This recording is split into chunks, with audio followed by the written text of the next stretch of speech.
time to get going. It's lights out and away we go. Bottas gets away well. He's alongside Lewis Hamilton and he's making a good progress. And they're back. Salut la team, content de vous retrouver. Waouh, je sais pas pour vous, mais pour nous ça a été une très belle semaine. La vidéo de la semaine dernière vous a énormément plu. Merci à tous. Et ben on est reparti pour une nouvelle. On va parler un peu de Melbourne. À mes côtés, comme d'habitude, le Furet pour l'info et Maurice pour le générique. Générique Maurice.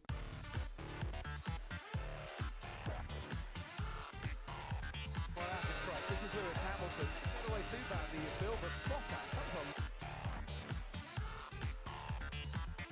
Formula One. Alors on est samedi matin, donc je viens juste d'éteindre la télé puisque les qualifs viennent juste de se terminer. Et ben, ça a été quelque chose les qualifs. On va reparler juste après. On va commencer par le nouveau circuit de Melbourne. Alors, catastrophe ou pas? Eh ben non. Je trouve pas. Il est plutôt pas mal. Quelques virages ont été refaits, mais ça change pas énormément. Au lieu d'être arrondi, c'est un peu plus pointu. Et on a effectivement la partie chicane 8-9 qui est devenue 8 maintenant, qui est plutôt une ligne droite. C'est pas mal, ça va aller juste un peu plus vite. Je pensais qu'ils allaient beaucoup plus le dénaturer, le circuit, mais en fait pas du tout. Le problème de cette ligne droite, qu'on a pu remarquer notamment beaucoup là au qualif, quand ça va vite, c'est le fameux marsouinage, rebond, machin, enfin on peut l'appeler comme on veut, chacun mettra le nom qu'il veut dessus. Et on se rend compte qu'à forte vitesse, franchement, ça tape très très fort. Et on va se poser énormément de questions de savoir si ça va tenir un Grand Prix complet. Parce que franchement, ça tape très très très fort pour certaines monoplaces, pas pour toutes. Les Red Bull très stables, mais d'autres comme les Ferrari ou les Mercedes, waouh, qu'est-ce que ça tape fort! C'est absolument hallucinant. Donc j'espère que ça va pouvoir tenir, sinon le reste, le circuit est à peu près identique, ça reste un de mes circuits préférés, peut-être parce que je l'ai beaucoup fait au début quand je jouais sur Formula One, il y a une dizaine d'années déjà, où je n'arrivais absolument pas à freiner et à prendre le premier virage, donc j'ai dû le faire, je sais pas moi, 300 fois ce Grand Prix, et je l'adore maintenant. C'est un truc de fou. Donc voilà, ça reste le circuit qu'on connaissait, juste vraiment ce virage, enfin cette chicane. C'est un peu dommage parce qu'effectivement cette chicane amenait un très très gros freinage et amenait un sous-virage qui était assez intéressant quand même parce qu'il fallait bien la tenir la voiture. Là ça passe plus vite, mais ça ne dénature pas franchement le circuit. Donc voilà, je pensais que ça allait être pire. Et donc les qualifs viennent de se terminer. Ouf. Alors là, c'est autre chose. Si ça préfigure le Grand Prix, ça va donner quelque chose vraiment de chaud, puisque énormément de perturbations dues à des drapeaux rouges. On ne les comprend pas tous, puisque on a eu Stroll contre Latifi.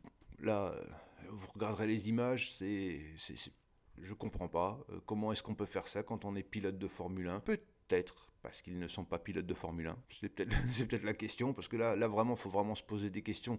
Quand on arrive à faire des crashs comme ça, en qualif, c'est vraiment bizarre, c'est même ridicule, risible. Retournez au karting, les gars, je sais pas. D'autant plus que forcément, ça porte polémique, c'est Stroll et Latifi, deux pilotes qui sont là parce qu'on sait pourquoi ils sont là. Autre drapeau rouge, malheureusement, Fernando Alonso. Il était en train d'améliorer, il était en Q3, en train d'améliorer, très très belle vitesse de pointe, la voiture avait l'air de tenir très très bien. Il jouait sans doute le top 3, voire le top 4 pour la fin, parce qu'après ça s'est aussi amélioré, mais voilà, il jouait au moins le top 3, top 4 je pense. Et coupe le moteur. Crash. Bien sûr, c'est assumé par Alpine, ils ont tout mis dans la perf, et pas grand chose dans la fiabilité, ou du moins dans la fiabilité, parce que la fiabilité se travaille, la perf c'est plus compliqué. Mais là, c'est vraiment dommage. En tout cas, on les voit très en forme, les Alpines, toutes les deux en Q3. C'est vraiment très intéressant. Grosse déception de la part de Fefe, puisque Leclerc part en pole. Oui, spoiler, mais pas du tout aidé par Sainz, qui lui partira quasiment 9ème. Compliqué pour Sainz, il s'est loupé. Perez et Verstappen, très très proches l'un de l'autre, mais très très loin de la Fefe. Et ça y est, les McLaren sont revenus dans le top 10 et même très bien placés. Donc ça nous préfigure quand même très très beau départ, je pense. Surtout quand on voit que effectivement Alonso a été très très rapide et va se retrouver 10e, potentiellement 5e en termes de rapidité. Donc je pense qu'il va bien remonter, ça va faire mal, et puis bon, ça va être terrible. Et puis vu les erreurs de pilotage pendant les qualifs, pendant les essais, vu les problèmes qu'il y a eu, ça sent la safety car rapidement, voir le drapeau rouge pendant la séance, donc il va falloir faire attention à tout ça. Et c'est l'autopromo. Eh bien, comme d'habitude, vous pouvez vous abonner, activer les notifications pour être averti de la prochaine vidéo, nous suivre sur les réseaux, et voilà, c'est parti.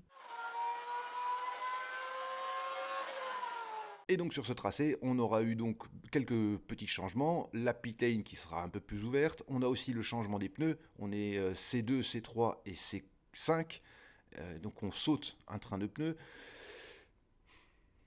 Est-ce que ça va être plutôt une course qui va se dérouler vraiment sur le circuit ou qui va plutôt être très stratégique? Moi je pense que ça va plutôt être stratégique. Sur ce coup-là, on va voir ce que ça va donner. Melbourne n'est pas connu pour être le circuit où ça dépasse le plus. Voilà, il y a trop d'interrogations vraiment pour être sûr de ce que ça va donner.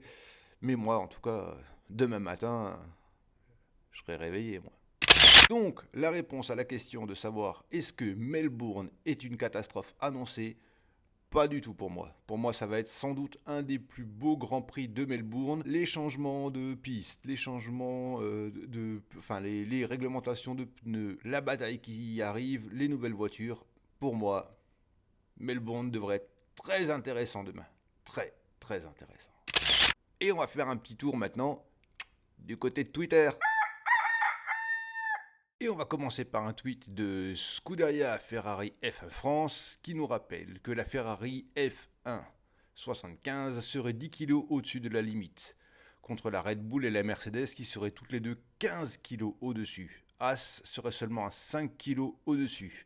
Les équipes vont travailler fortement sur cette réduction de poids, à commencer par Red Bull des Imola. La réponse viendra de Tommy qui nous dit que vu comme la Red Bull fume la Ferrari en ligne droite alors qu'elle est un peu plus lourde, quand elles seront au même poids, ça sent pas très bon pour la suite. Et le Furet a répondu ça.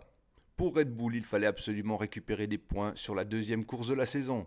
Ils ont dû permettre un peu plus de puissance moteur, mais je ne sais pas si la vitesse de pointe va faire la différence sur les GP qui arrivent. Intéressant à suivre.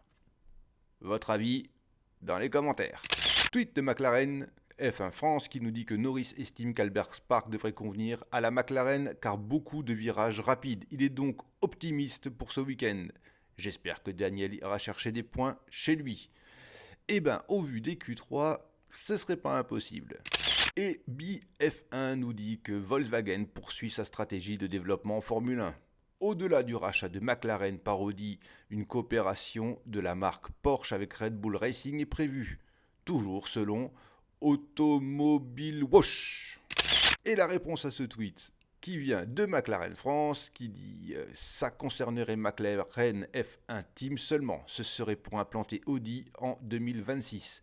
Je suis étonné que McLaren puisse se vendre aussi facilement alors qu'ils avaient redressé la barre économiquement. Allez, petit tweet humoristique de Fab1 F1 qui nous dit que seulement 4 zones de DRS à Melbourne pour le retour de la F1, alors qu'il y avait clairement de la place pour en mettre au moins 2 de plus. On se ramollit sur le spectacle, je trouve. C'est pas faux, mais ils en ont enlevé un. Entre les Q3 et les qualifs, il n'y a donc plus que 3 zones de DRS et pas 4. Mais c'est pas faux, ils auraient pu mettre qu'une seule zone tout le circuit. Un tweet de GP Fan France qui nous dit que Mercedes travaille jour et nuit pour revenir au sommet. Et Russell qui dit dans un tweet aussi, nous pourrions devenir l'équipe à battre. Pas encore, il va falloir encore un peu bosser les gars.